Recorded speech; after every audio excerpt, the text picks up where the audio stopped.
걸레 같은 아줌마 찹배라고 소리치며 모욕을 주던 해병대 부패지휘관 앞에서 낡은 야상을 벗어던지자 빛나는 투스타 계급장이 드러나는 전율의 반전 이야기입니다. 영상 시청하시기 이전에 구독과 좋아요 부탁드립니다. 저희에게 큰 힘이 됩니다. 서해 최북단 100년도의 겨울은 단순히 계절의 변화를 의미하지 않는다. 그것은 살아있는 모든 것들의 생존을 시험하는 거대한 재앙과도 같다. 영하 20도까지 떨어지는 기온은 바다에서 불어오는 스바람과 만나 체감 온도를 영하 40도 밑으로 끌어내린다. 살이 찢어지는 듯한 칼바람이 두무진의 기암절벽을 때릴 때마다 비명 같은 소리가 섬 전체를 휘감았다. 그 처절한 소음 속에서 더욱 고통스러운 신음이 섞여 나오고 있었다. 해병대 제6여단 흑룡부대 소속 한바위 소위는 자신의 군화가 갯바위에 얼어붙어 떨어지지 않는 것을 느꼈다. 그의 손등은 이미 동상으로 건붉게 변해 있었고 감각은 사라진 지 오래였다. 하지만 그가 느끼는 육체적 고통은 눈앞에 펼쳐진 지옥도에 비하면 아무것도 아니었다. 그의 소대원 20수명이 파도가 넘실거리는 갯바위 끝자락에 매달려 있었다. 그들은 전투복 위에 비닐 우이 하나만을 걸친 채 차가운 바닷물을 뒤집어쓰며 시멘트 포대를 나르고 있었다. 거기 3분대 동작 봐라. 오늘 안에 공구리 못 치면 너희들 저녁밥은 바닷물이다. 알겠나? 확성기를 찍고 나오는 날카로운 목소리가 고막을 찔렀다. 해안 절벽 위 안전한 평지에 설치된 몽골 텐트 앞에서 국철룡 해군 대령이 소리를 지르고 있었다. 그는 100년도 해군 기지전 대장이라는 직함을 이용해 왕처럼 군림하고 있는 인물이었다. 국철룡은 두꺼운 거위털 파카를 입고 한 손에는 김이 모락모락 나는 원두 커피를 들고 있었다. 그의 옆에는 전기난로가 붉게 타오르며 주변에 눈을 녹이고 있었다. 한바위 소위는 입술을 깨물어 피를 냈다. 저것은 작전이 아니었다. 국철용 대령이 저녁 후 자신의 지인들을 불러 낚시를 즐기기 위해 만드는 개인용 해상 별장 공사였다. 군사작전상 필요한 해안방어 진지 보수라는 명목으로 포장되었지만 실상은 국철용의 사리사욕을 채우기 위한 불법 노역이었다. 파도가 한 번 칠 때마다 병사들의 몸이 휘청거렸다. 이미 2명의 병사가 미끄러운 바위에 넘어져 정강이뼈가 드러나는 부상을 입고 후송되었다. 하지만 국철은 눈 하나 깜짝하지 않았다. 소대장 뭐 하나? 애들 굴려? 해병대가 추위를 타나? 귀신 잡는다며? 귀신 잡기 전에 얼어돼지면 그게 해병이야? 개병이지. 국초룡의 조롱에 옆에 서 있던 해군 당번병들이 킬킬거렸다. 한바위는 주먹을 꽉 쥐었다 참아야 한다. 여기서 자신이 폭발하면 병사들이 더 큰 보복을 당한다. 해군이 보급선을 통제하고 있는 이 섬에서 기지전 대장의 심기를 건드리면 부식도 우편물도 휴가증도 모두 끊긴다. 한바위는 억지로 미소를 지어 보이려 했지만 얼어붙은 얼굴 근육은 기괴하게 일그러질 뿐이었다. 대령님, 파도가 너무 높습니다. 지금 만조가 다가오고 있어서 작업 공간이 확보되지 않습니다. 병사들 저체온증 증상도 심각합니다. 30분만이라도 휴식을 주십시오. 한바위가 텐트 앞으로 달려가 고개를 숙였다. 국철은 커피를 후루룩 소리내어 마시며 한바위를 벌레 보듯 내려다 보았다. 그는 천천히 다가와 한바위의 명찰을 손가락으로 톡톡 쳤다. 한바위 이름은 단단한데 하는 짓은 물두분해. 야 소희. 내가 너들 여단장한테 전화 한 통이면 너 옷 벗기는 거 일도 아닌 거 알지? 너 육사 출신이라며? 엘리트 코스 받고 싶어서 해병대 왔다며 여기서 찍히면 네 군 생활 종치는 거야? 싹싹 빌어도 모자랄 판에 토를 달아. 국철은 입에 머금고 있던 커피를 바닥에 퇴뱉었다. 검은 액체가 한바위에 전투화 위에 떨어져 얼룩을 남겼다. 휴식, 너들이 민간인이냐 노조냐? 30분 쉴 시간에 벽돌 하나 더 날라. 오늘해지기 전까지 저 바위 틈새 다 못 메우면 너들 소대 전원 완전 군장으로 연병장 1000바퀴 돌린 줄 알아. 그리고 너 국철용이 한바위에 턱을 낚아채 위로 들어올렸다. 비릿한 생선 냄새와 담배 쩐내가 훅 풍겼다. 내일 내 친구들 서울에서 낚시하러 온다. 그때까지 여기 평평하게 못 만들어 놓으면 내가 바닥에 엎드려. 내 등판 밟고 낚시하게 해줄 테니까. 한바위의 눈에서 굴욕의 눈물이 고였다가 추위에 얼어붙었다. 이것은 군대가 아니었다. 거대한 감옥이자 노예 수용소였다. 그때 무전기에서 다급한 목소리가 터져나왔다. 소대장님, 여기 김일병이 파도에 휩쓸렸습니다. 바위에 머리를 부딪혔는데 의식이 없습니다. 한바위의 심장이 덜컥 내려앉았다. 그는 국철에게 경례도 하지 않고 절벽 아래로 미친 듯이 뛰어내려갔다. 미끄러운 빗길을 구르다시피 내려간 곳에는 아수라장이 펼쳐져 있었다. 거품 무는 파도 속에서 병사들이 서로의 허리띠를 잡고 인간 사슬을 만들어 김일병을 건져내고 있었다. 김일병의 이마에서는 붉은 피가 솟구쳐 나와 회색빛 바닷물을 붉게 물들이고 있었다. 의무병 어디요? 한바위가 소리쳤지만 의무병은 없었다. 국철용이 의무 차량을 자신의 낚시 장비 수송용으로 쓰고 있었기 때문이다. 한바위는 덜덜 떨리는 손으로 자신의 목도리를 풀어 김일병의 머리를 감쌌다. 피는 멈추지 않았다. 김일병의 얼굴은 창백하다 못해 투명해져 가고 있었다. 살려야 했다. 무슨 수를 써서라도 이 어린 병사를 살려야 했다. 한바위는 김일병을 들쳐 엎절벽을 기어올랐다. 숨이 턱끝까지 차오르고 허벅지가 터질 것 같았지만 멈출 수 없었다. 텐트 앞에 도착한 한바위는 국철용 앞에 무릎을 꿇었다. 아니 무릎을 꿇은 채 쓰러졌다. 대령님 차 좀 빌려주십시오. 내가 죽어갑니다. 의무대로 가야 합니다. 제발 부탁드립니다. 국철은 짜증스러운 표정으로 갓손질한 자연산 우럭회 한 점을 입에 넣고 오물거렸다.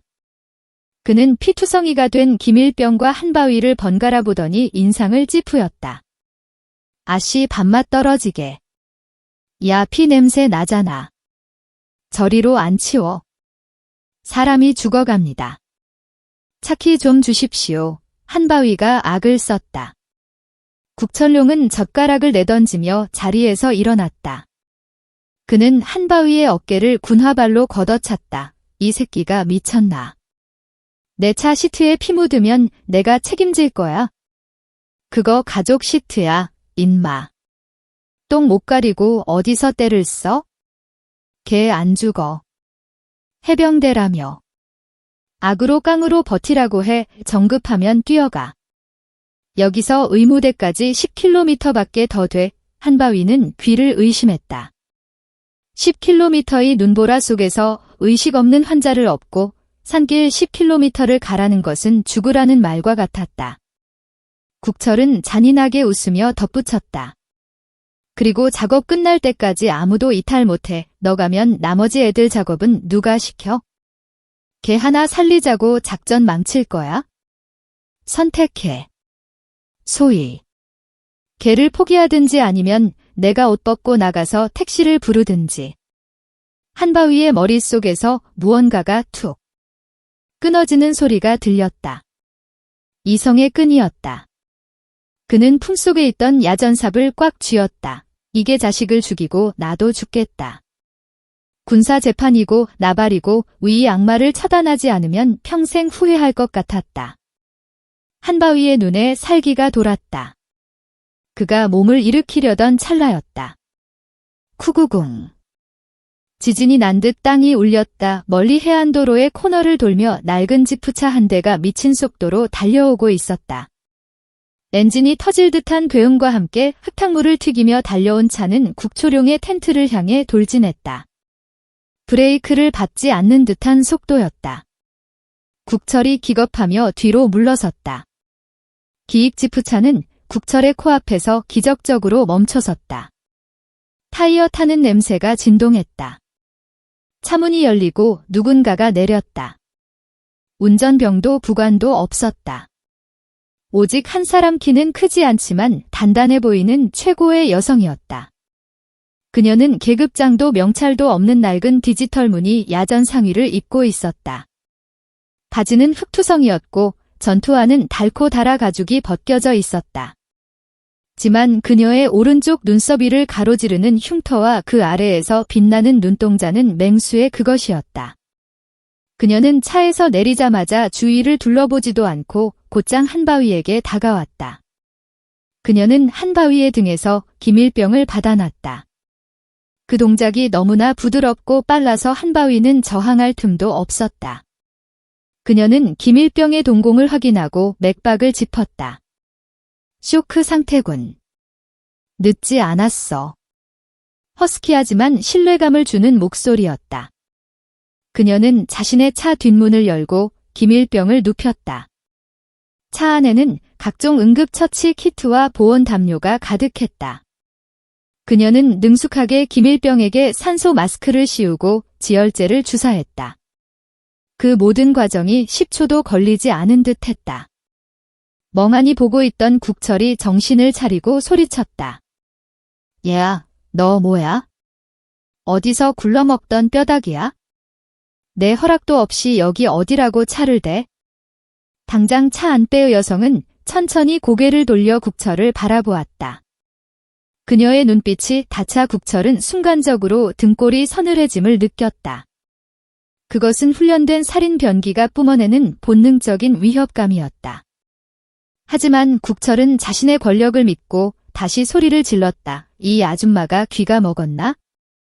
야, 헌병이 미친 여자 끌어내 차 압수하고 유치장에 쳐넣어.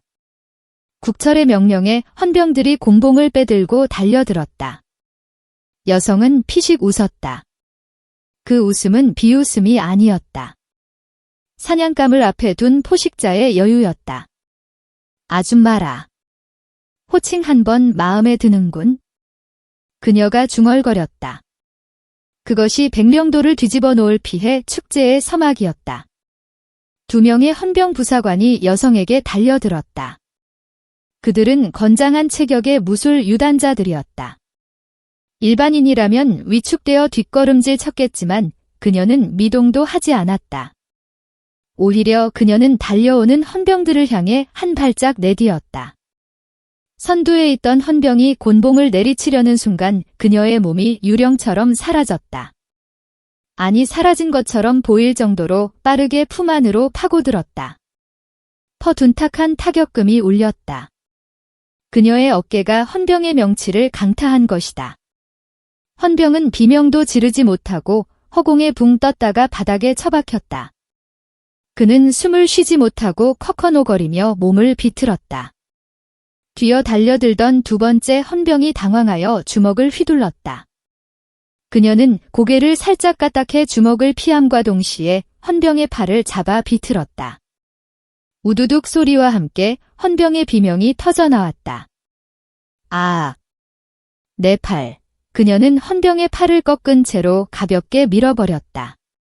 거구의 헌병이 낙엽처럼 날아가 국철의 발 앞에 떨어졌다. 순식간에 벌어진 일이었다. 현장에는 정적만에 감돌았다. 파도 소리조차 멈춘 듯 했다. 한바위 소위는 입을 다물지 못했다. 저 기술은 일반적인 군대 무술인 태권도나 특공 무술이 아니었다. 회단 시간 안에 적을 무력화하거나 살상하는 것에 특화된 크라브마가와 시스테마가 섞인 실전살인 기술이었다. 국철의 얼굴이 불그락푸르락해졌다. 자신의 부하들이 정체불명의 여자에게 추풍낙엽처럼 당했다는 사실을 믿을 수가 없었다. 그는 자존심에 치명적인 상처를 입었다. 내 인연이 간첩이다. 난파공작원이야. 전 병력 집합. 총 가져와. 전연 쏴 죽여. 국철이 발광하며 소리쳤다. 텐트 주변에 있던 해군 부사관들과 장교들이 우르르 몰려나왔다. 하지만 그들은 섣불리 덤비지 못했다. 방금 보여준 그녀의 무력이 예사롭지 않았기 때문이다. 국철룡은 자신의 허리춤에 있던 권총을 뽑아들었다. 안전장치를 풀고 그녀의 머리를 겨누었다. 손들어. 움직이면 쏜다.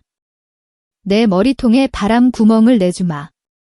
총구가 그녀의 미간을 향했지만 그녀의 표정은 평온했다.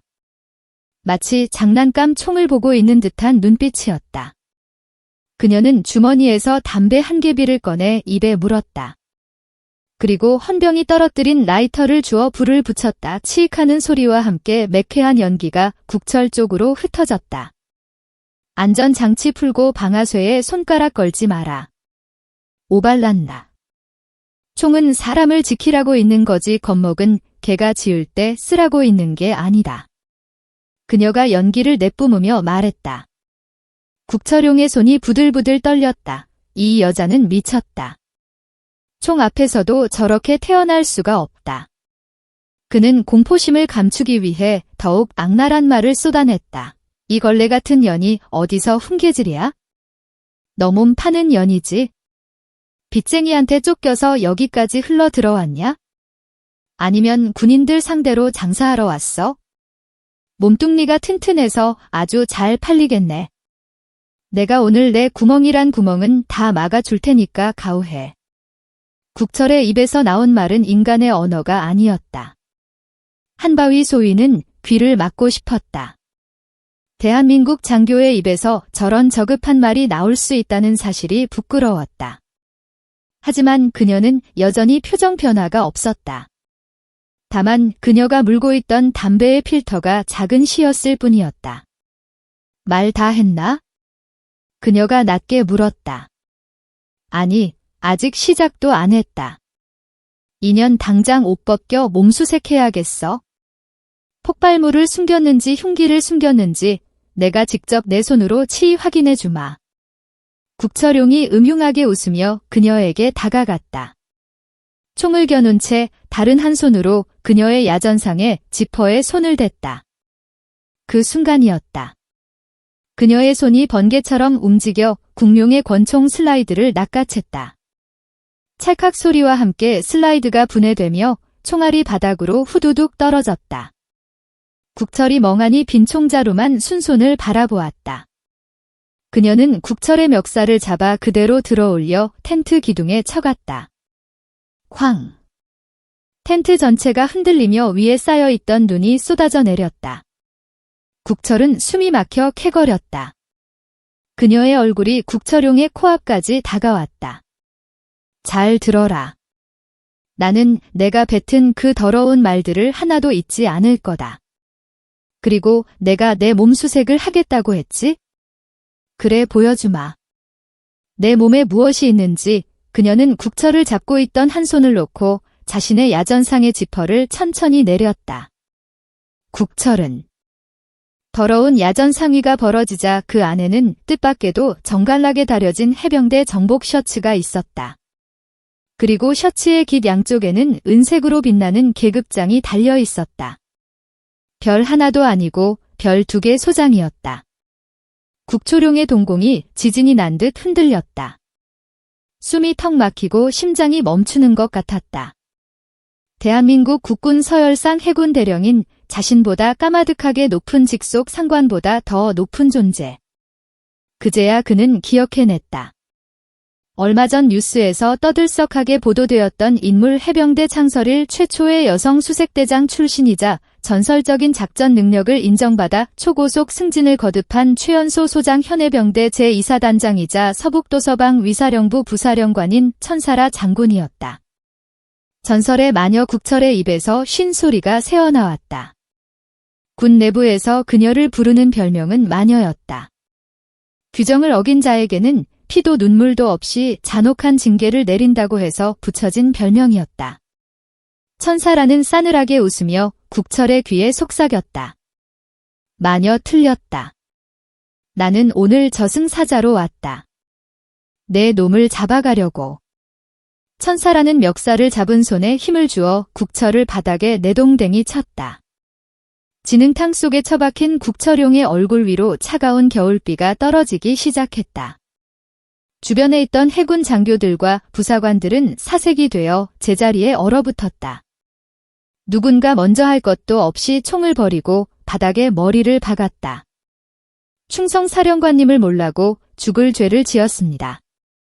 백령도의 거센 바람소리조차 잦아든 듯한 침묵 속에서 천사라의 군나 발소리만이 또각또각 울려 퍼졌다. 그녀는 떨고 있는 한바위 소위에게 다가갔다. 그리고 자신의 야전 상의를 버더의 어깨에 덮어주었다. 상의의 온기가 한바위에 얼어붙은 몸을 녹였다. 자네가 한바위 소위인가? 피필승 소위 한바위입니다. 한바위가 목이 터져라 복창했다. 눈물이 왈칵 쏟아질 것 같았다. 천사라는 한바위의 피 묻은 손을 잡아주었다. 그녀의 손은 거칠었지만 따뜻했다. 고생했다. 자네가 내 부하들을 지켰어. 이제부터는 내가 자네를 지키겠다. 그 한마디에 한바위는 참았던 눈물을 터뜨리고 말았다. 그것은 서러움의 눈물이 아니라 안도와 감동의 눈물이었다. 천사라는 다시 고개를 돌려 진흙탕에 처박혀 있는 국철을 바라보았다. 그녀의 눈빛이 다시 매섭게 변했다. 국철용 대령 일어나라. 아직 교육은 시작도 안 했다. 국철용은 내 발로 기어서 뒷걸음질 쳤다. 그의 명품 거위털 파카는 진흙 범벅이 되어 걸레짝처럼 변해 있었다. 위풍당하던 기지전 대장의 모습은 온데간데 없고 도살장에 끌려가는 돼지처럼 비참한 몰이었다. 자, 장군님, 오해입니다. 이건 다 훈련의 일환이었습니다. 해병대의 강인한 정신력을 키워주기 위해서 제가 악역을 자처한 겁니다. 믿어주십시오. 국철이 비굴하게 변명했다. 방금 전까지 입에 담지 못할 욕설을 퍼붓던 입으로 뻔뻔한 거짓말을 늘어놓았다. 천사라는 대구할 가치도 없다는 듯의 군악근을 고했다. 훈련. 민간인 불법 별장 공사가 훈련인가? 병사들 맨손으로 얼음 깨게 하는 게 훈련이야. 그리고 부하가 죽어가는데 회를 처먹는 게 지휘관의 자세인가? 천사라의 목소리는 크지 않았지만 묵직한 힘이 실려 있어 주변의 공기를 짓눌렀다. 그녀는 주머니에서 스마트폰을 꺼냈다. 화면에는 국철용이 지금까지 저지른 만행들이 고스란히 녹화된 영상이 재생되고 있었다. 그녀가 쓰고 있던 안경에 내장된 초소형 카메라로 모든 상황을 촬영해 둔 것이었다. 이 영상 지금 국방부 장관님과 해군 참모총장님께 실시간으로 전송되었다. 내가 뱉은 그 저급한 성일롱 발언까지 토시 하나 안 빠지고 다 들어갔어. 아마 지금쯤 서울에서는 난리가 났겠지. 국철의 얼굴이 백지장처럼 하얗게 질렸다. 그는 이제 끝났다는 것을 직감했다. 하지만 쥐도 궁지에 몰리면 고양이를 문다고 했던가? 국철의 눈에 도끼가 서였다. 어차피 죽을 목숨이라면 혼자는 안 죽겠다는 최후의 발악이었다. 그는 품속에 숨겨두었던 잭나이프를 꺼내 들었다.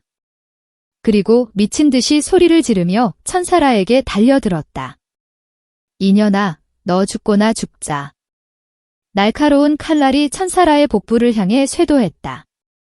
한바위 소위가 비명을 지르며 막으려 했지만 거리가 너무 멀었다. 하지만 천사라는 피하지 않았다. 칼끝이 그녀의 정복 셔츠에 닿기 직전 그녀의 몸이 회전했다. 마치 춤을 추듯 우아한 동작이었다. 그녀는 국철용의 손목을 잡고 자신의 골반을 이용해 허공으로 띄워 올렸다. 휘기. 국철의 몸이 360도 회전하며 바닥에 매다 꽂혔다. 이번에는 낙법을 칠 수도 없는 강력한 충격이었다. 하직하는 소리와 함께 국철의 어깨뼈가 탈골되는 소리가 들렸다. 으아! 국철용이 고통에 몸부림쳤다. 천사라는 쓰러진 국철의 손을 밟아 칼을 떨어뜨리게 했다. 그리고 엎드려 있는 국철의 등에 한쪽 무릎을 꿇고 앉아 그를 제압했다. 그녀는 국철용의 귀에 대고 나직하게 말했다. 칼 쓰는 법을 모르는 군의 칼은 찌르는 게 아니라 베는 거다. 그리고 군인은 국민을 향해 칼을 들지 않는다. 넌 오늘 군인으로서의 자격뿐만 아니라 인간으로서의 자격도 상실했다. 그때 멀리서 사이렌 소리가 들려왔다. 천사라가 미리 호출해둔 해병대, 헌병대와 군검찰 수사관들이 도착한 것이었다. 트럭에서 내린 수십 명의 무장 헌병들이 현장을 포위했다. 수갑을 찬 국철이 질질 끌려갔다. 그는 끌려가면서도 악을 썼다. 내가 누군지 알아. 내 동기가 누군지 아냐고. 너희들 다 죽었어. 내가 나가면 가만 안 둬 하지만 아무도 그의 말에 귀를 기울이지 않았다. 병사들은 끌려가는 국철의 뒷모습을 보며 10년 묵은 체증이 내려가는 듯한 표정을 지었다. 어떤 병사는 몰래 눈물을 훔치기도 했다. 상황이 정리되자 천사라는 한바위 소위와 소대원들을 집합시켰다. 그녀는 병사들 한 명 한 명의 눈을 맞추며 악수를 청했다. 동상 걸린 손 상처 투성인 손을 그녀는 맨손으로 꽉 잡아주었다. 미안하다. 내가 너무 늦게 왔다. 너희들은 잘못이 없다. 부당한 명령에 저항하지 못한 것은 너희의 죄가 아니라 그렇게 만든 썩은 지휘관들의 죄다. 오늘 일은 모두 치료에만 전념해라. 너희의 명예는 내가 회복시켜 주겠다. 병사들은 울먹이며 경례를 붙였다. 필승 감사합니다. 천사라는 한바위 소위를 따로 불렀다. 그녀는 한바위의 어깨에 있는 소위, 계급장을 얼루만졌다. 한 소위, 자네는 오늘 훌륭했다. 부하를 위해 상관에게 대들 줄 아는 용기. 그게 바로 진짜 해병 정신이다. 내 전속 부관 자리가 비어 있는데 관심 있나? 한바위의 눈이 커졌다. 전설적인 천사라 장군의 부관이라니 그것은 모든 해병 장교들의 꿈이었다. 영광입니다. 목숨을 다해 모시겠습니다. 목숨은 걸지 마라. 목숨은 국가와 국민을 위해 거는 거다. 나를 위해서는 자네의 그 뜨거운 심장만 빌려다오. 천사라가 씩 웃으며 윙크를 했다. 그 순간 한바위는 다짐했다. 이분을 위해서라면 지옥불이라도 뛰어들 수 있다고 천사라는 낡은 지프차에 올라탔다. 그녀는 떠나기 전 창문을 내리고 한바위에게 말했다. 그리고 저기 국초룡이 먹다 남은 회랑 매운 탄거리 싹 다 수거해서 병사들 먹여라. 자연산이라 맛은 좋겠네. 그리고 텐트랑 난로도 다 압수해서 병사들 네모반에 넣어주고 내 이름 대고 가져가. 알겠습니다. 지프차가 다시 흙먼지를 일으키며 사라졌다. 하지만 이번에 남긴 먼지는 매캐하지 않았다. 그것은 백명도에 찾아온 진정한 봄을 알리는 희망의 신호탄이었다. 한바위 소위는 멀어지는 차를 향해 오랫동안 거수 경례를 내리지 않았다. 파도는 여전히 거칠게 몰아쳤지만 이제 더 이상 춥게 느껴지지 않았다. 바다 위에는 붉은 태양이 떠오르고 있었다. 마치 천사라 장군의 별처럼 강렬하게 국철룡 대령의 체포 소식은 서해 바다를 건너 서울 용산 국방부 청사의 가장 깊고 어두운 방까지 순식간에 퍼져나갔다. 새벽 3시에 고요를 깨는 전화벨 소리가 육군 군수사령부 소속 장태산 중장의 직모실을 울렸다. 장태산은 최고급 가족 소파에 깊숙이 몸을 파묻든 채 시가를 태우고 있었다. 그의 앞에는 수천만 원을 호가하는 양주가 따져 있었고 방 안은 매캐한 연기로 가득했다. 그는 귀찮다는 듯 수화기를 들었다. 누구야 이 시간에. 수화기 너머에서는 다급하다 못해 울먹이는 목소리가 들려왔다. 100년도 헌병대에 구금된 국철이 몰래 숨겨둔 대포폰으로 건 전화하였다. 장군님, 접니다. 국철룡입니다. 저 좀 살려주십시오. 그 미친 마녀가 저를 지하 감옥에 가뒀습니다. 이대로 가면 제가 불법으로 상납한 자금 내역까지 전부 까발려질 겁니다. 장태산의 눈썹이 꿈틀했다. 그는 천천히 시가를 비벼다. 국철용은 단순한 부하가 아니었다. 군납품 비리와 방산업체 리베이트를 관리하며 장태산의 뒷주머니를 채워주는 핵심 자금책이었다. 그가 입을 열면 장태산의 별세계도 온전할 수 없었다. 국대령 진정해라. 마녀라니 천사라 소장을 말하는 건가? 예, 맞습니다. 그 여자가 갑자기들이 닥쳐서 제 별장 공사를 엎어버리고 장부까지 압수해 갔습니다. 제발 저 좀 꺼내주십시오. 장태산은 싸늘하게 웃었다. 천사라 그 이름은 장태산에게도 눈에 까이 같은 존재였다. 육사 출신도 아니고 비주류인 해병대 출신의 그것도 여자가 최연소 소장을 달았다는 사실 자체가 그들의 엘리트 카르텔에는 모욕이었다. 게다가 그녀는 타협을 몰랐다. 오직 원칙과 실력으로만 승부하는 그녀는 군내 부패 세력에게는 시한폭탄과도 같았다. 걱정 마라.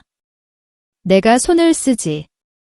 감히 내 밥줄을 건드려 천사라 그년이 아직 세상 무서운 줄 모르는군. 백령도에서 영영 못 나오게 만들어주마. 장태산은 전화를 끊고 어딘가로 다시 전화를 걸었다. 그의 입가에 비열한 미소가 번졌다. 김 소장인가?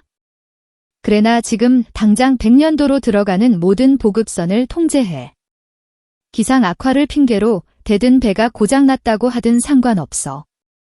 쌀 한 돌, 기름 한 방울도 들여보내지 마. 그리고 내일 조간신문에 기사 하나 냄. 천사라 소장이 과잉 진압으로 무고한 해군 장교를 폭행하고 하극상을 벌였다고.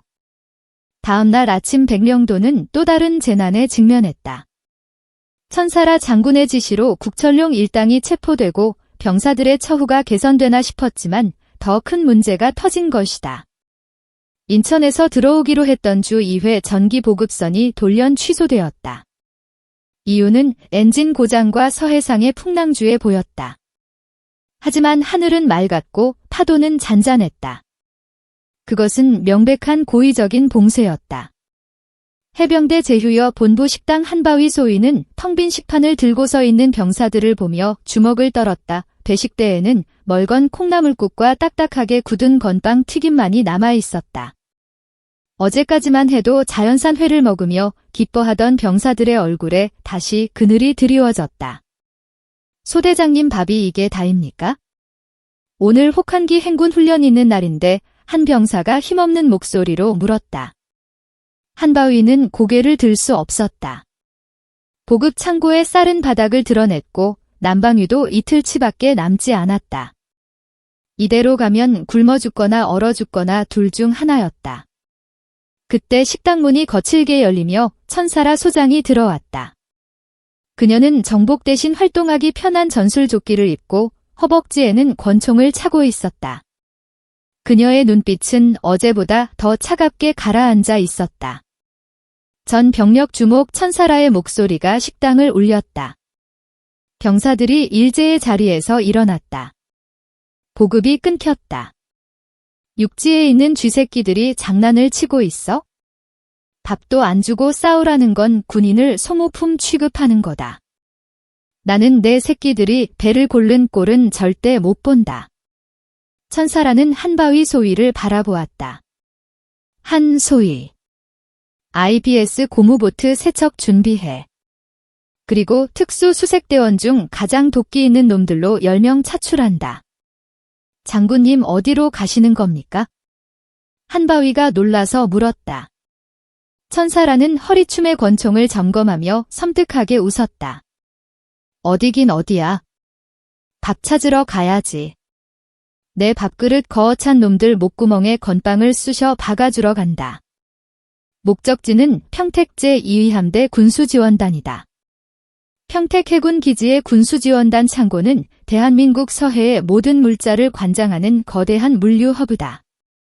하지만 그곳의 깊숙한 3번 창고에서는 은밀하고 더러운 거래가 이루어지고 있었다.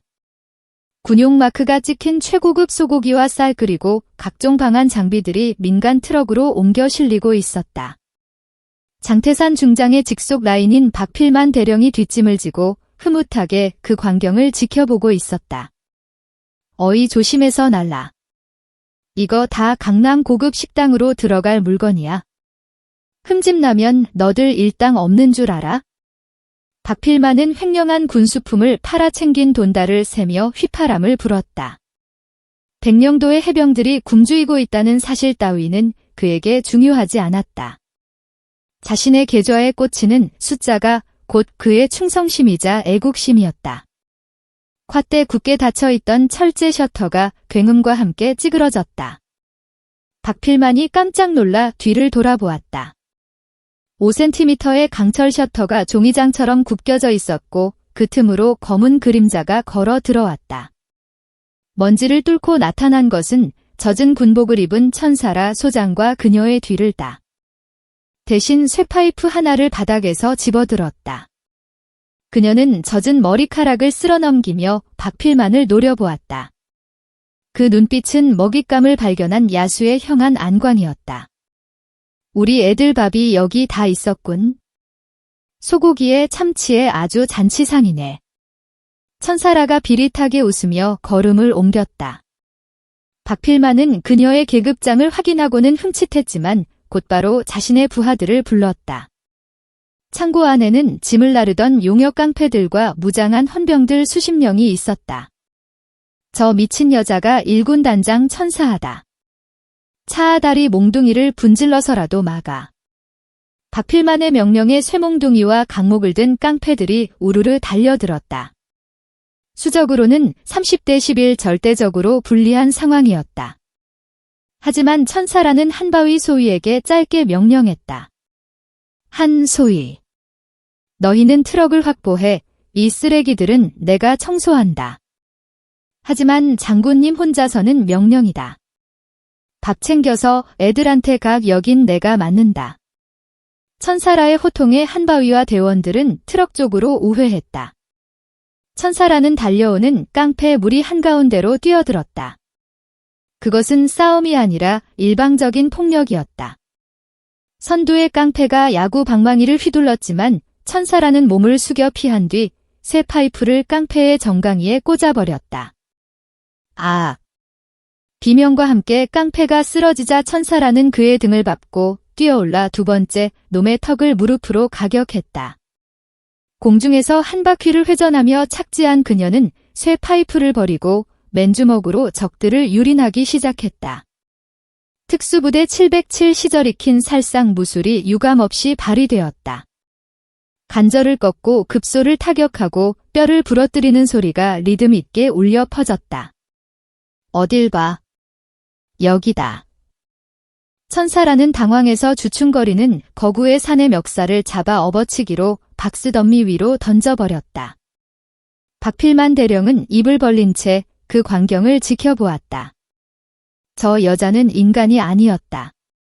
피 튀기는 난투국 속에서 그녀는 단 한 대의 유효타도 허용하지 않았다. 오히려 깡패들이 그녀의 기세에 눌려 뒷걸음질 치고 있었다. 총 쏴 전연 죽여. 박필만이 다급하게 헌병의 권총을 빼앗아 들었다. 그는 떨리는 손으로 천사라를 조준했다. 탕소리와 함께 총알이 발사되었다. 하지만 천사라는 이미 그곳에 없었다. 그녀는 총소리와 동시에 바닥을 굴러 박필만의 코앞까지 쇄도했다. 박필만이 두 번째 발사를 하려는 순간 천사라의 손날이 그의 손목을 강타했다. 악인의 손권총이 바닥에 떨어졌다. 천사라는 박필만의 넥타이를 잡아 자신의 얼굴 앞으로 끌어당겼다. 그녀의 얼굴에는 깡패들의 피가 튀어 붉은 점들이 찍혀 있었다. 그 모습은 지옥에서 올라온 수라와도 같았다. 내 새끼들 굶기고 너는 소고기 처먹으니까 맛있더냐? 배부르게 해주지. 아주 배 터져 죽을 때까지 천사라는 박필만을 들어올려 쌀가마니가 쌓인 팔레트 위로 던졌다. 그리고 옆에 있던 냉동 참치 한 마리를 집어들었다. 돌덩이처럼 딱딱하게 언짜리 참치였다. 그녀는 그것을 야구 방망이처럼 휘둘러 박필만의 엉덩이를 후려갈겼다. 이뻐 살려주세요. 당구님 시키는 대로 했을 뿐입니다. 박필만이 빌었지만 천사라의 참치찜질은 멈추지 않았다. 누가 시켰어? 장태산인가? 그 늙은 너구리가 시키더냐? 맞습니다. 장태산 중장님이 시켰습니다. 저는 꼬리일 뿐입니다. 천사라는 참치를 바닥에 꽂으며 숨을 골랐다. 그녀의 눈빛이 북쪽 서울을 향했다. 꼬리를 밟았으니 이제 머리통을 날리러 갈 차례군. 그때 트럭을 확보한 한바위 소위가 달려왔다. 장군님, 물자 확보 끝났습니다. 트럭 5대 분량입니다. 좋아. 백령도로 보내. 나는 서울로 간다. 서울이라니요. 위험합니다. 지금 헌병대가 깔렸을 겁니다. 그러니까 가는 거야?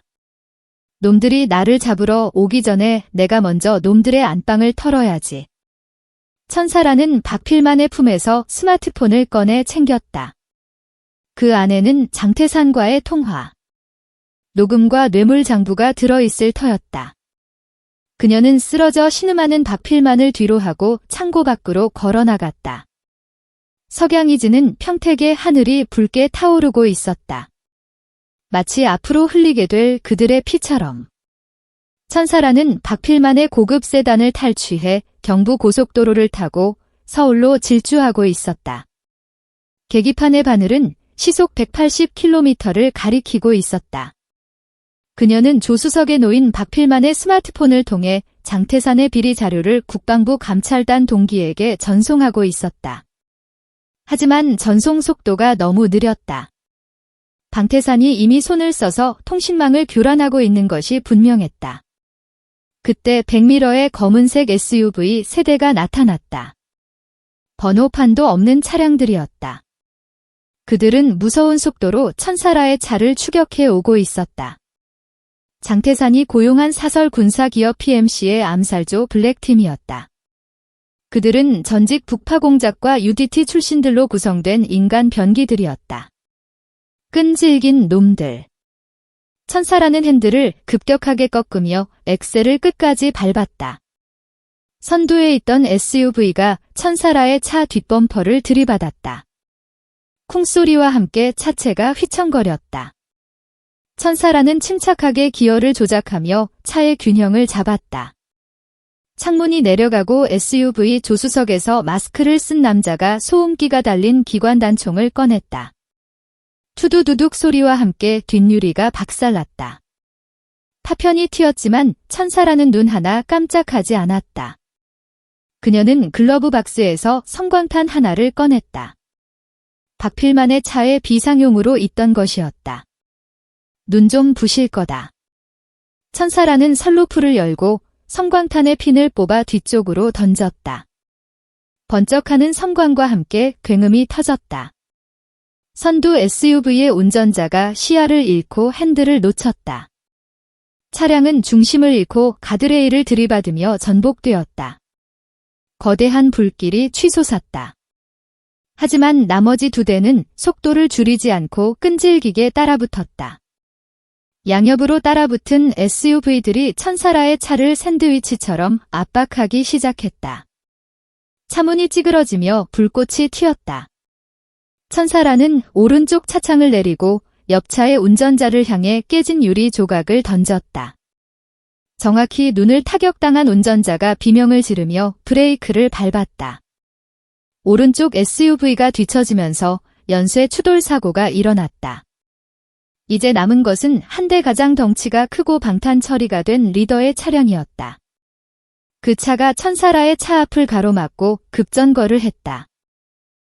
천사라는 충돌을 피하기 위해 핸들을 꺾었지만 차는 도로 갓길에 턱에 걸려 멈춰섰다. 엔진에서 연기가 피어올랐다. 천사라는 욱신거리는 어깨를 부여잡고 차에서 내렸다. 비가 쏟아지기 시작한 고속도로 위였다. SUV에서 4명의 암살자가 내렸다. 그들은 전신을 검은색 전술 슈트로 감싸고 손에는 30cm가 넘는 정글도와 카람빛 나이프를 들고 있었다. 총기 사용이 제한된 고속도로에서 조용히 처리하겠다는 의도였다. 리더로 보이는 남자가 낮게 웃으며 말했다. 천사라 소장. 당신 목에 현상금 50억. 그녀는 주변 지형 지물을 스캔했다. 부서진 가드레일, 깨진 유리 조각, 빗물 꼬인 웅덩이, 죽어라. 암살자가 정글도를 휘두르며 목을 노렸다. 천사라는 몸을 낮춰 웅덩이에 물을 발로 차올렸다. 흙탕물이 암살자의 시야를 가린 순간 그녀는 암살자의 손목을 낙채 칼을 빼앗았다. 그리고 그 칼로 암살자의 허벅지를 깊게 베었다. 크아! 비명과 함께 첫 번째 놈이 쓰러졌다. 천사라는 빼앗은 정글도를 역수로 쥐었다. 이제부터는 대등한 싸움이 아니었다. 그녀의 사냥 시간이었다. 그녀는 춤을 추듯 칼을 휘둘렀다.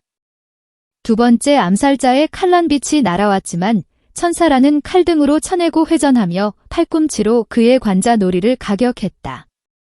세 번째 놈이 뒤에서 덮쳤지만 그녀는 뒤도 돌아보지 않고 백킥을 날려 명치를 터뜨렸다. 마지막 남은 리더가 당황하며 뒷걸음질 쳤다. 그는 천사라의 움직임에서 전설 속의 무언가를 보았다. 단순한 군인이 아니었다. 그녀는 사륙을 위해 빚어진 예술품이었다.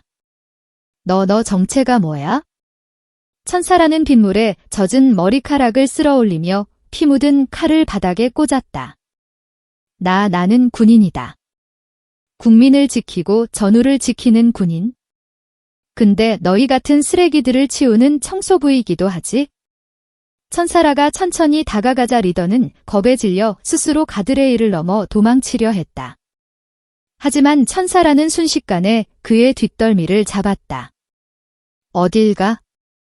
장태산한테 안부 전해줘야지. 그녀는 리더를 제압하고 그의 귀가에 속삭였다.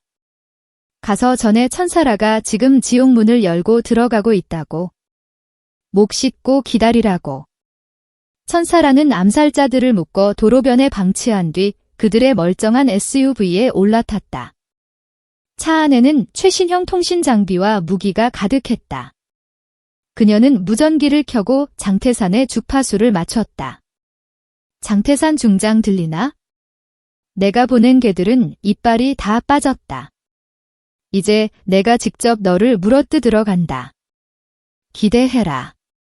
무전기 너머에서는 아무런 대답도 없었지만 거친 숨소리가 들려왔다. 천사라는 엑셀을 밟았다. 검은 SUV가 서울의 야경 속으로 빨려 들어갔다. 그녀의 뒤로 붉은 후미등이 긴 잔상을 남겼다. 그것은 부패한 군대를 향해 그어진 선전포고의 붉은 줄이었다. 서울의 밤은 화려했다. 백령도의 병사들이 추위와 배고픔에 떨고 있을 때 한강 이남의 부촌 한남동 언덕 위에 자리 잡은 비밀 요정 청운각에서는 웃음소리가 끊이지 않았다. 이곳은 지도에도 나오지 않고 간판도 없는 유령 같은 곳이었다. 오직 군부의 실세들과 정재계의 거물들만이 아름아름 찾아와 은밀한 거래를 나누는 그들만의 성역이었다. 당태산 중장의 최측근이자 육군 인사참모장인 최달수 소장은 기생들이 따라주는 최고급 양주를 들이키며 얼굴이 붉게 달아올라 있었다. 그의 앞에는 산내진미가 상다리가 부러질 듯 차려져 있었다. 한 접시에 병사들 한 달 월급이 넘는 요리들이 즐비했다. 그래도 그 독사 같은 계집이 서울로 오고 있다고. 최달수가 킬킬대며 닭다리를 뜯었다. 맞은편에 앉은 방산업체 사장이 비위를 맞추며 고개를 끄덕였다. 예, 장군님. 하지만 걱정 마십시오. 장태산 중장님께서 블랙팀을 붙였다고 들었습니다. 아마 지금쯤 경부고속도로 어디선가 고기밥이 되었겠지요. 그래야지. 어디서 감히 해병대 나불랭이가 육군의 성골들에게 이빨을 드러내. 계집은 그저 집에서 살림이나 할 것이지. 군복을 입혀주니까 주제를 몰라. 방 안에 있던 남자들이 일제히 폭소를 터뜨렸다. 그때였다. 고유하던 청운각의 육중한 대문이 굉음과 함께 박살났다. 지진이 난 듯 건물이 흔들리고 천장의 샹들리에가 요란하게 흔들렸다. 경비원들의 비명소리가 들리는가 싶더니 곧이어 정적이 찾아왔다. 뭐야? 무슨 일이야? 최달수가 술잔을 떨어뜨리며 소리쳤다. 방문이 벌컥 열리며 피투성이가 된 경호실장이 바닥으로 굴러 들어왔다. 그리고 그 뒤로 검은 그림자가 천천히 걸어 들어왔다. 피와 빗물 그리고 흙탕물로 범벅이 된 전투복 헝클어진 머리카락 사이로 빛나는 서늘한 눈동자 천사라 소장이었다. 그녀의 손에는 경호원들에게서 빼앗은 쇠 파이프가 들려 있었고 그 끝에서는 붉은 피가 뚝뚝 떨어져 고급 카페를 적시고 있었다. 천사라는 방 안의 풍경을 둘러보았다. 기름진 음식 냄새와 값비싼 술 냄새가 그녀의 코를 찔렀다. 백령도에서 꽁꽁 언주먹밥조차 없어서 굶고 있는 부하들의 얼굴이 스쳐 지나갔다. 잘 차려놨군. 내 새끼들은 바알 구경도 못하는데 너들은 여기서 잔치를 벌이고 있었어? 천사라의 목소리는 지옥에서 불어오는 바람처럼 차가웠다. 최달수는 사색이 되어 뒷걸음질 쳤다. 너 어떻게 살아있는 거야? 블랙팀은 경비원들은 다들 자고 있어? 아주 깊게. 너희들도 곧 재워주마. 천사라가 한 발짝 내뒷자 방산업체 사장이 비명을 지르며 도망치려 했다. 천사라는 손에 들고 있던 쇠 파이프를 투창하듯 던졌다. 파이프는 정확하게 사장의 무릎 뒤 오금을 강타했다. 사장은 억소리와 함께 꼬꾸라져 음식상 위로 넘어졌다. 국물과 접시가 쏟아지며 아수라장이 되었다. 최달수는 품에서 권총을 꺼내려 했다. 지만 그의 손이 재킷 안주머니에 닿기도 전에 천사라가 식탁을 밟고 날아올랐다. 그녀의 군화발이 최달수의 손목을 짓밟았다. 우지끈 소리와 함께 뼈가 부러지는 소리가 방 안에 울려 퍼졌다. 아! 최달수가 바닥을 구르며 비명을 질렀다. 천사라는 식탁 위에 놓인 양주병을 집어들었다. 수백만 원을 호가하는 발렌타인 30년 산이었다.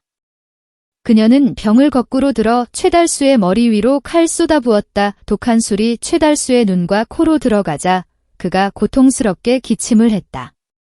마셔라. 너들이 좋아하는 술이잖아. 한 방울도 남기지 말고 다 처먹어. 천사라는 빈병을 바닥에 던져 깨뜨린 뒤 깨진 유리 조각을 최달수의 목에 갖다 대었다. 장태산 어디 있어? 뭐? 몰라. 중장님은 여기 안 계셔. 마지막 기회라. 내 인내심은 백령도 앞바다보다 깊지 않아. 천사라가 유리 조각을 살짝 누르자 최달수의 목에서 핏방울이 배어나왔다. 죽음의 공포를 느낀 최달수가 덜덜 떨며 입을 열었다. 국방부 지하 벙커에 계신다. 오늘 밤 계엄령 선포를 위한 긴급회의를 소집했어. 너를 반란군 수계로 몰아서 사살 명령을 내릴 거야. 천사라의 눈매가 가늘어졌다. 반란군이라니. 적반하장도 유분수였다. 자신들의 비리를 덮기 위해 국가의 위기 상황을 조작하려는 그들의 대담함에 혀를 내둘렀다. 벙커라 쥐새끼가 숨기에 딱 좋은 곳이군. 천사라는 최달수의 멱살을 잡아 일으켜 세웠다. 그리고 주머니에서 수갑을 꺼내 샹들리에 고리에 그의 손을 매달아 버렸다. 최달수는 발이 땅에 닿지 않은 채 허공에 대롱대롱 매달려 비명을 질렀다. 거기서 반성하고 있어라. 내가 장태산 목을 따서 올 때까지 천사라는 방구석에 있던 금고를 발견했다. 그녀는 쇠파이프를 금고 틈새에 끼워 넣고 기압과 함께 젖혔다. 괴력에 의해 강철문이 찌그러지며 열렸다. 그 안에는 이중장부와 불법 비자금 내역이 담긴 외장 하드디스크가 들어 있었다. 이것이 장태산과 그 일당을 단두대로 보낼 결정적인 증거였다.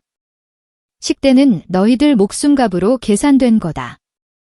천사라는 증거물을 챙겨 처문각을 나섰다. 등 뒤에서 사이렌 소리가 들려오고 있었다. 경찰 특공대가 출동한 것이다. 하지만 그녀는 멈추지 않았다. 이제 그녀의 목적지는 대한민국 국방의 심장부 용산이었다. 그곳에서의 지루한 전쟁을 끝낼 작정이었다. 새벽 5시 서울 용산 국방부 청사 주변은 전시 상황을 방불케 했다. 장태산 중장은 천사라 소장을 무장 파령병이자 국가전복을 기도하는 테러리스트로 규정하고 수도방 위사령부 병력을 동원해 청사를 요새화했다. 탱크와 장갑차가 정문을 막고 있었고 건물 옥상에는 저격수들이 배치되었다. 모든 진입로에는 바리케이드가 쳐졌고 중무장한 헌병들이 개미 새끼 한 마리 지나가지 못하게 감시하고 있었다. 장태산은 지하 벙커 상황실에서 모니터를 통해 이 광경을 지켜보고 있었다. 그는 안도의 한숨을 내쉬었다. 이 정도 병력이면 아무리 천사라라도 뚫고 들어올 수 없었다. 그는 마이크를 잡고 전체 방송을 했다. 전 병력에게 알린다. 반란군 천사라가 접근하면 즉시 사살하라. 경고 사격은 필요 없다. 머리를 노려라. 사살하는 자에게는 1계급 특진과 포상금 1억을 지급한다. 그때였다. 정문 쪽에서 요란한 엔진 소리가 들려왔다. 헌병들이 긴장하며 총구를 겨누었다. 어둠 속에서 나타난 것은 거대한 덤프 트럭이었다.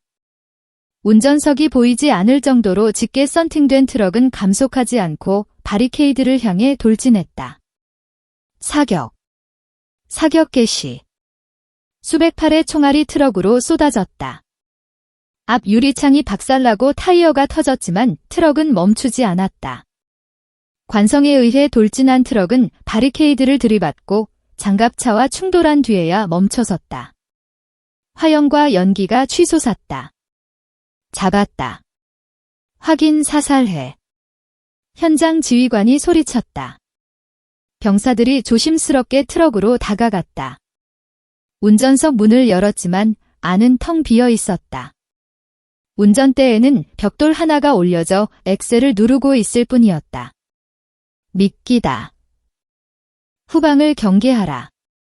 지휘관이 다급하게 외쳤지만 이미 늦었다.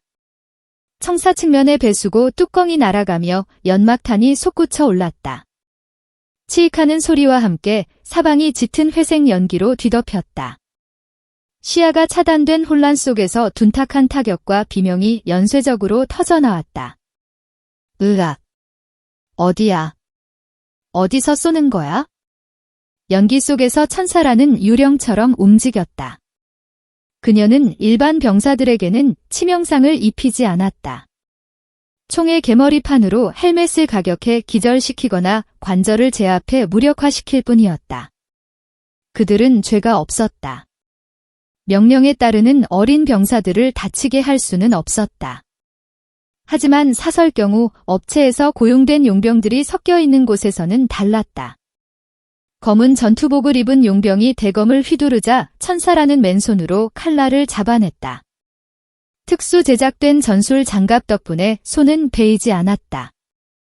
그녀는 칼을 준 용병의 손을 비틀어 뺏은 뒤 그의 방탄조끼 틈새인 쇄골을 정확히 찔렀다. 길을 막는 놈은 용서하지 않는다. 천사라는 쓰러진 용병을 넘어 청사 로비로 진입했다. 로비에는 장태산이 최후의 보루로 배치한 헌병 특수인 무대가 기다리고 있었다. 그들은 엘리트 중에 엘리트였지만 천사라를 보는 눈빛에는 두려움이 서려 있었다. 전설의 선배를 적으로 마주한 압박감이었다. 천사라는 양손에 든 진압봉을 빙글빙글 돌리며 그들에게 걸어갔다. 비켜라. 너희들과 싸우러 온 게 아니다. 내 목표는 장태산 하나다. 특수인무대 팀장이 떨리는 목소리로 외쳤다. 선배님, 멈추십시오. 더 이상 가면 저희도 어쩔 수 없습니다. 어쩔 수 없다라. 군인이 가장 비겁할 때 쓰는 말이지. 분리를 보고도 어쩔 수 없다고 고개를 돌리면 그건 군인이 아니라 월급쟁이다. 천사라의 일갈에 병사들의 눈빛이 흔들렸다. 하지만 명령은 명령이었다. 팀장이 신호를 보내자 20명의 대원들이 일제히 달려들었다. 천사라는 심호흡을 했다. 이것은 사육전이 아니었다. 길을 잃은 후배들을 훈육하는 시간이었다. 그녀는 선두로 달려오는 대원의 방패를 밟고 뛰어올라 공중에서 뒤차기로 2명의 헬멧을 동시에 가격했다. 착지와 동시에 다리를 걸어 3명을 넘어뜨렸다. 그녀의 움직임은 춤사위처럼 우아하면서도 폭포수처럼 거칠다. 단 한 번의 불필요한 동작도 없었다. 10분 뒤 로비에는 신음하는 대원들이 바닥을 가득 메우고 있었다. 에서 서 있을 수 있는 사람은 오직 천사라뿐이었다. 그녀는 숨을 헐떡이며 팀장에게 다가갔다. 팀장은 다리가 부러져 주저앉아 있었다. 미안하다. 많이 아플 거다. 나중에 저녁하면 술 한 잔 삼아. 천사라는 엘리베이터를 향해 걸어갔다. 하지만 엘리베이터는 전원이 차단되어 있었다. 그녀는 비상계단 문을 열었다. 장태산이 있는 지하 벙커까지는 내려가야 했다. 하지만 그녀의 직감이 경고를 보냈다. 장태산은 지하에 없다. 그 교활한 늙은이는 분명히 탈출구를 확보해둔 다른 곳에 있을 것이다. 옥상 헬기장 그곳이 유일한 탈출구였다. 천사라는 방향을 틀어 위쪽 계단으로 향했다. 그녀의 예상대로 옥상으로 가는 계단 곳곳에는 부비 트랩과 매복 병력이 숨어 있었다. 하지만 분노한 맹수를 막을 수 있는 것은 아무것도 없었다. 그녀는 층계를 오를 때마다 피와 땀을 흘렸지만 눈빛만은 더욱더 형하게 타올랐다. 마치 밤하늘에 뜬 붉은 별처럼. 국방부 청사 최상층인 장관 집무실 복도 이곳은 장태산이 헬기를 기다리며 마지막 농성을 벌이고 있는 곳이었다. 그는 국방부 장관을 인질로 잡고 있었다. 이미 헬기가 옥상으로 접근하고 있다는 무전이 들려왔다. 조금만 더 버티면 된다. 헬기만 타면 일본으로 망명할 수 있어? 장태산은 초조하게 시계를 보았다. 그의 곁에는 최정예 용병대장 블러드 울프가 거대한 기관총을 들고 서 있었다. 그는 아프리카 내전에서 수백 명을 학살한 악명 높은 살인청 부업자였다. 걱정 마십시오, 장군님. 그 여자가 여기까지 올라오려면 내 시체를 넘어야 할 겁니다. 콱! 블러드 울프의 말이 끝나기도 전에 복도 끝에 방화문이 날아와 벽에 박혔다. 먼지 속에서 천사라가 걸어 나왔다. 그녀의 울프가 광소하며 기관총을 난사했다. 두두두. 콘크리트 벽이 뜯겨나가고 유리창이 박살났다. 천사라는 바닥을 미끄러지듯 굴러 기둥 뒤로 몸을 숨겼다. 총알이 기둥을 갉아먹으며 시멘트 가루를 날렸다. 나와라 쥐새끼야. 숨바꼭질은 끝났다. 용병이 소리치며 탄창을 갈아 끼우는 찰나였다. 천사라는 기둥을 박차고 뛰쳐나갔다. 그녀의 손에는 깨진 거울 조각이 들려 있었다. 그녀는 지그재그로 달리며 총구를 피했다. 용병이 다시 발사하려 했지만 천사라의 거울 조각이 먼저 날아와 그의 눈을 스쳤다. 아! 용병이 한쪽 눈을 부여잡고 주춤했다. 그 틈을 놓칠 천사라가 아니었다. 그녀는 용병의 품으로 파고들어 기관총의 총열을 잡고 위로 들어올렸다. 뜨겁게 달궈진 총열의 손바닥에 타 들어갔지만 그녀는 고통을 느끼지 못했다. 그녀는 박치기로 용병의 콧뼈를 함몰시켰다. 그리고 무릎으로 낭심을 걷어찼다. 거구의 용병이 고목나무처럼 쓰러졌다. 천사라는 쓰러진 용병을 뒤로 하고 장관 집무실 문을 발로 찼다. 문이 열리고 장태산의 모습이 보였다. 그는 장관의 머리에 권총을 겨누고 있었다. 오지마, 오면 장관을 쏘겠다. 장태산이 악을 썼다. 그의 손은 사시나무 떨듯 떨리고 있었다. 천사라는 천천히 걸어 들어갔다. 그녀의 눈은 장관이 아닌 장태산을 향해 고정되어 있었다. 쏴봐. 쏘는 순간 내 머리통은 내 손에 터질 테니까. 너 제정신이야. 상관 협박에 내란죄까지 추가하고 싶나? 내란 국민의 고혈을 빨아먹고 병사들을 굶겨 죽이는 내 놈이 바로 내란범이다. 나는 군법 제1조에 따라 적을 섬멸하러 왔을 뿐이다. 천사라의 기세에 눌린 장태산이 뒷걸음질 쳤다. 그는 창문 밖에서 들려오는 헬기 소리에 마지막 희망을 걸었다. 헬기가 옥상에 착륙하려는 소리가 들렸다. 난 간다. 날 막을 순 없어? 장태산은 장관을 밀쳐버리고 창문을 깨고 비상사리로 도주하려 했다. 하지만 천사라가 더 빨랐다.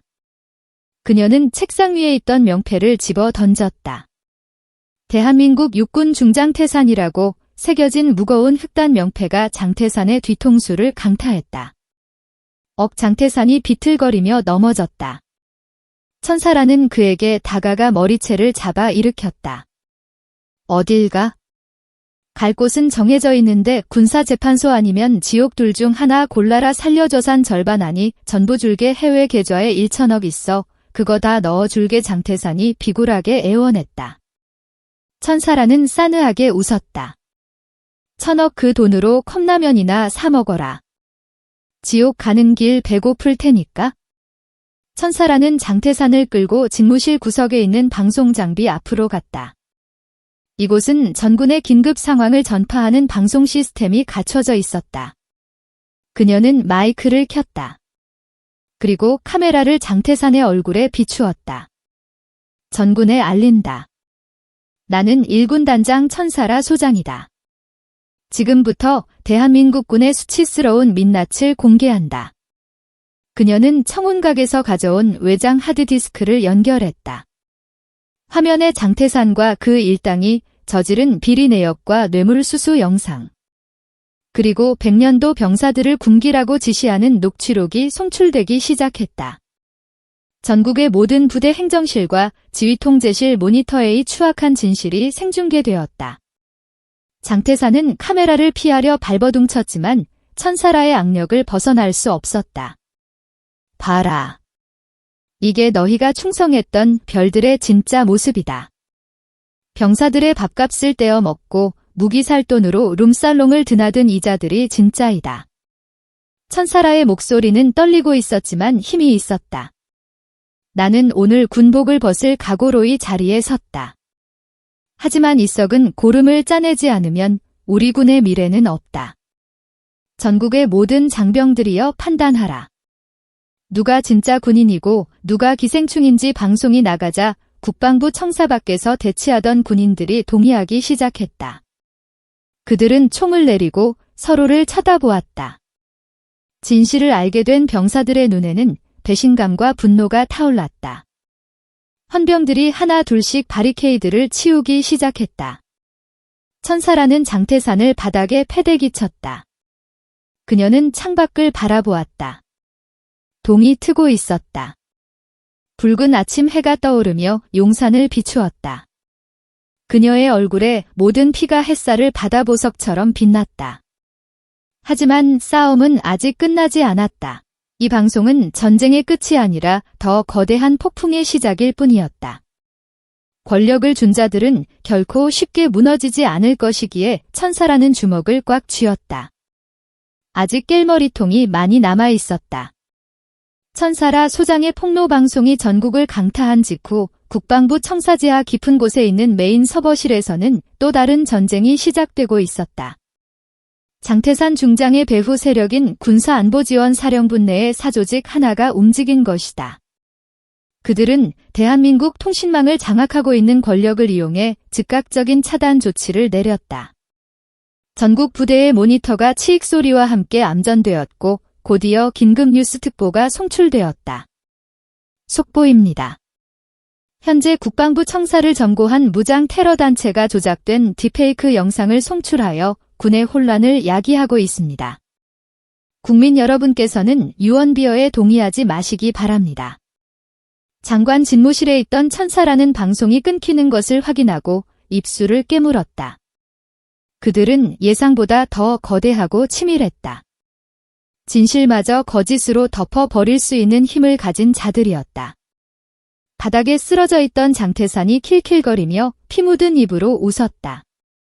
반나 천장, 이게 현실이야. 내가 아무리 발버둥 쳐도 걔는 주인을 물 수 없어. 넌 이제 영웅이 아니라 국가 전복을 기도한 미치광이 테러리스트로 역사에 기록될 거다. 천사라는 대답 대신 장태산의 정강이를 거어찼다. 그녀는 창문 밖을 내다보았다. 청사 주변으로 검은색 헬기 3대가 접근하고 있었다. 아군이 아니었다. 로터 소리가 고막을 찢을 듯 울리는 가운데 헬기 양옆에 매달린 게틀링건이 불을 뿜기 시작했다. 두두두 집무실의 방탄 유리가 거미줄처럼 갈라지더니 이내 와장창 무너져 내렸다. 콘크리트 벽이 두부처럼 썰려나갔고 값비싼 가구들이 나무 조각이 되어 흩날렸다. 천사라는 책상을 뒤집어 엄폐물로 삼았다. 총알이 책상을 뚫고 들어와 그녀의 어깨를 스치고 지나갔다. 죽여 다 쓸어버려. 장관이고 나발이고 생존자는 필요 없다. 헬기 확성기에서 살벌한 명령이 떨어졌다. 장태산의 배후 세력은 자신들의 치부를 덮기 위해서라면 장태산조차 제거할 작정이었다. 장태산의 얼굴이 경악으로 물들었다. 에이, 이럴 수가. 내가 얼마나 충성했는데. 나까지 죽이려고 해. 천사라는 멍하니 서 있는 장태산의 뒷덜미를 잡아채 바닥으로 끌어내렸다. 총알이 장태산의 머리 위를 스치고 지나갔다. 정신 차려. 내 주인들은 널 꼬리 자르기 한 거야. 살고 싶으면 기어라. 천사라는 포화 속에서 환기구를 올려다 보았다. 유일한 탈출구였다. 그녀는 소파에 스프링을 뜯어내 갈고리를 만들었다. 그리고 환기구 덮개를 향해 던졌다. 갈고리가 정확히 걸리자 그녀는 줄을 타고 원숭이처럼 날렵하게 기어 올라갔다. 장태산은 공포에 질려 오줌을 지리며 소리쳤다. 나도 데려가. 제발. 천사라는 잠시 고민했다. 이 쓰레기를 여기서 죽게 내버려 두는 게 편할 수도 있었다. 하지만 법의 심판대에 세워야만 죽은 병사들의 억울함을 풀 수 있었다. 그녀는 밧줄을 내려 장태산을 끌어올렸단. 환기구 안은 좁고 어두웠으며 먼지로 가득했다. 천사라는 앞장서서 포복으로 기어갔다. 그녀의 등 뒤에서는 건물이 무너지는 소리와 폭발음이 계속해서 들려왔다. 그들은 건물을 통째로 날려버릴 작정으로 미사일까지 동원하고 있었다. 어디로 가는 거야? 박포위 됐어. 장태산이 헐떡이며 물었다. 천사라의 눈이 어둠 속에서 빛났다. 하수구 쥐새끼들이 다니는 길이니까 너한테 딱 맞겠군. 한강으로 빠진다.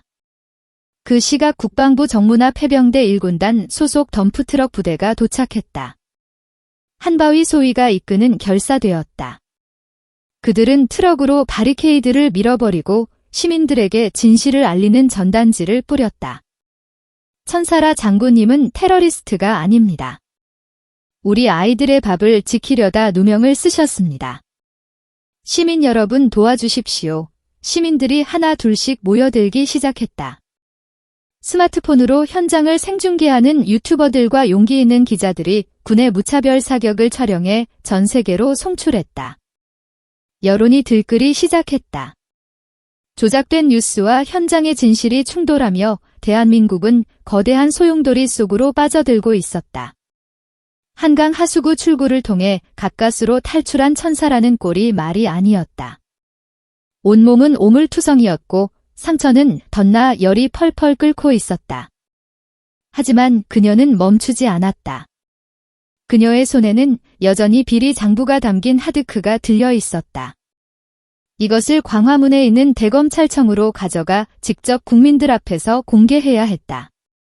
그녀는 길가에 세워진 오토바이 한 대를 발견했다. 배달 기사가 잠시 자리를 비운 사이였다. 그녀는 죄송하다는 메모와 함께 자신이 차고 있던 고가의 군용 시계를 오토바이 위에 올려두고 시동을 걸었다. 부르릉 엔진 소리가 그녀의 심장 박동과 공명했다. 광화문대로는 이미 전쟁터였다. 장태산의 배후 세력인 계엄사령부는 탱크와 장갑차를 동원해 광화문 광장을 봉쇄했다. 시민들이 촛불을 들고 거리로 쏟아져 나왔지만 물대포와 최루탄이 그들을 가로막았다. 비가 내리기 시작했다. 최루탄 가스와 빗물이 섞여 매캐한 안개가 도시를 뒤덮었다. 천사라는 오토바이를 몰고 경찰 저지선을 향해 돌진했다. 그녀를 발견한 장갑차가 기관총을 조준했다. 멈춰라. 사격한다. 그때였다. 광화문 이순신 장군 동상 뒤편에서 붉은 물결이 일어났다. 해병대 전우회였다. 머리가 희끗한 노병들부터 갓 전역한 예비역들까지 빨간 명찰을 단 수명의 사내들이 인간 방패가 되어 천사라의 앞을 막아섰다. 쏘려면 우리를 쏘고 지나가라. 우리는 천장군을 믿는다. 해병대 정신. 악악악. 노병들의 함성이 광화문을 뒤흔들었다. 사격을 명령받은 군인들의 손이 떨렸다. 자신들의 아버지 삼촌벌 되는 사람들이 맨몸으로 탱크 앞을 막아서고 있었다. 차마 방아를 당길 수 없었다. 그 틈을 타 천사라는 오토바이에서 뛰어내려 검찰청 정문을 향해 달렸다. 그때 하늘에서 검은 그림자가 떨어졌다. 장태산의 배후인 검은 독사라 불리는 사설용병 대장이었다. 그는 2미터가 넘는 거구에 양손에 전기 충격 기능이 있는 진압봉을 들고 있었다. 그는 천사라의 앞을 가로막으며 음산하게 웃었다. 여기까지 온 건 칭찬해주지. 하지만 영웅놀이는 여기까지다. 독사가 진압봉을 휘둘렀다. 지지직 소리와 함께 푸른 전류가 허공을 갈랐다. 천사라는 몸을 숙여 피했지만 전류가 스치며 피부가 타들어가는 고통을 느꼈다. 그녀는 지쳐 있었고 부상당해 있었다. 반면 상대는 최상의 컨디션인 괴물이었다. 천사라는 숨을 몰아쉬며 자세를 잡았다. 그녀의 머릿속에 백령도에서 추위에 떨던 김일병의 얼굴이 스쳐 지나갔다. 여기서 쓰러지면 그 아이들은 영원히 고통받는다. 그녀는 마지막 남은 힘을 짜냈다. 비켜라. 내 뒤에는 배고픈 내 새끼들이 있다. 독사가 코웃음을 치며 달려들었다. 천사라는 정면 승부를 피하지 않았다. 그녀는 독사의 진압봉이 내려꽂히는 순간 팔을 희생할 각오로 막아내며 안으로 파고들었다. 전기에 감전되어 온몸이 마비되는 고통이 밀려왔지만 그녀는 이를 악물고 독사의 목젖을 손날로 가격했다. 컥 독사가 주춤하는 사이 천사라는 그의 허리춤에 있던 수류탄을 뽑았다. 그리고 안전핀을 뽑아 독사의 방탄 조끼 안으로 집어넣었다. 같이 가자. 지옥으로. 천사라는 독사를 발로 차 밀어내고 바닥으로 몸을 날렸다. 쾅 거대한 폭발음과 함께 독사의 몸이 산산조각 났다. 폭발의 충격파가 천사라를 덮쳤다. 그녀는 정신을 잃어가는 와중에도 하드디스크를 품에 꼭 안았다. 희미해지는 시야 너머로 한바위 소위와 해병대원들이 달려오는 모습이 보였다. 장군님. 장군님. 천사라는 피 묻은 손을 들어 엄지를 세워 보였다. 그리고 어둠 속으로 가라앉았다. 차가운 빗물이 그녀의 뜨거운 몸을 식혀주었다. 광화문이 빗물은 붉게 물들어 흐르고 있었다. 시간이 흘러 계절이 바뀌었다. 차가운 겨울바람이 물러가고 백령도에도 봄이 찾아왔다. 섬꽃 곳곳에는 붉은 동백꽃이 흐드러지게 피어났다. 해병대 제유단 연병장에는 따뜻한 햇살이 내리쬐고 있었다. 천사라 소장은 광화문 사건 이후 3일 만에 기적적으로 깨어났다. 그녀가 가져온 하드디스크는 대한민국을 발칵 뒤집어 놓았다. 국방부 장관은 해임되었고 장태산과 그 배후 세력들은 줄줄이 구속되어 재판에 넘겨졌다. 천사라는 명령 불복종과 무단 이탈 혐의로 군사법원에 회부되었지만 전 국민적인 탄원과 명예로운 행동을 참작하여 선고 유해 처분을 받았다. 오히려 그녀는 부패 척결의 아이콘이 되어 군이 전설로 남게 되었다. 하지만 천사라는 중앙의 화려한 보직 제의를 모두 거절하고 다시 백령도로 돌아왔다. 그녀의 자리는 화려한 서울이 아니라 바람부는 최전방 병사들의 곁하는 이유였다. 점심시간 식당은 활기가 넘쳤다. 식판에는 김이 모락모락 나는 쌀밥과 돼지고기, 김치찌개 그리고 신선한 과일이 가득 담겨 있었다. 병사들의 얼굴에는 기름기가 돌았고 웃음소리가 끊이지 않았다. 천사라는 식판을 들고 병사들 틈에 섞여 앉았다. 많이 먹어라. 밥심으로 싸우는 거다.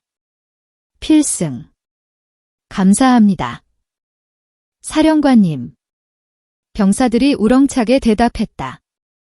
식사를 마친 천사라가 식당을 나서는데 누군가 쭈격거리며 다가왔다.